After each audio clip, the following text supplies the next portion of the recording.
سلام دوستان عزیز. ویدیورالێکی نوبتی ما درباره سیاره های خرد می باشد. در سیستم آفتابی ما بغیر از 8 سیاره های بزرگ باز سیاره های خرد موجودند. تا حال 6 سیاره های خرد را کشف کردند که اینها سیریره، سیدنه، اریده، مکیماکی، خائومه و پلوتون می باشند. سیریره این سیاره خرد در مدار استروئیدها که در بین سیاره های مریخ و مشتری می باشد جایگیر است. سیریره از آفتاب تخمینا در مسافه 560 میلیون کیلومتر دور جایگیر می باشد. قطر سیریره 914 کیلومتر است. سیدنه این سیاره خرد از آفتاب در مسافه 150 میلیارد کیلومتر دور جایگیر می باشد. سیدنه در گرد آفتاب به طور الیپس شکل دور می زند و هنگامی به آفتاب نزدیک شدن در مسافه 11 میلیارد کیلومتر قرار می گیرد. قطر سیدنه 1600 کیلومتر بوده دارای یک همسفر می باشد.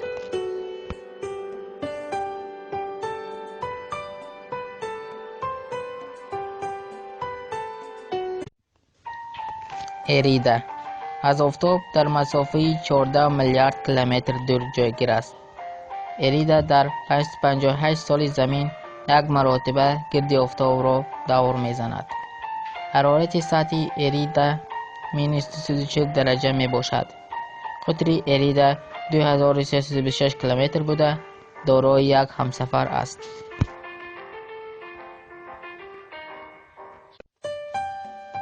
مکیماکی در گرد آفتاب به طور الیپس شکل در 36 سال زمین یک مرتبه دور میزند.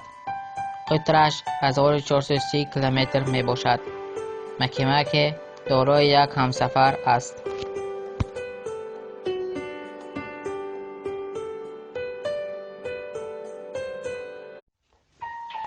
خائومه این سیاره خرد پوره شکل نبوده شکلش به تخم مانند است.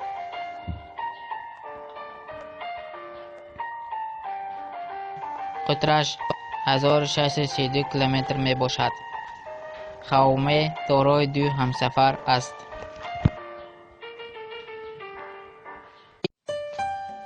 پلوتون این سیاره را سال 2006 به گروه سیاره های خرد داخل کردند. پلوتون تخمینا از آفتاب در مسافه 6 میلیارد کیلومتر دور جایگیر است. سیاره پلوتون در گرد آفتاب به طور الیپس شکل در 248 سال زمین یک مرتبه دور می زند. قطر پلوتون 2676 کیلومتر می باشد. سطح سیاره پلوتون تا -240 درجه خنک است. پلوتون دارای 5 همسفر خارون، ستیکس، نیکتا، کربر و گیدرا است. خارون از پلوتون در مسافه 16000 کیلومتر جایگیر می باشد.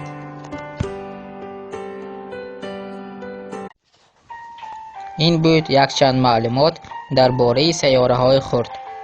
شخصانی که می خواهند فن گئوگرافی را به طور فاصلوی بیاموزند می توانند به رقم 00930094 زنگ زنند. در آخر آبونش دان را فراموش نکنید. سلامت باشید. خیر.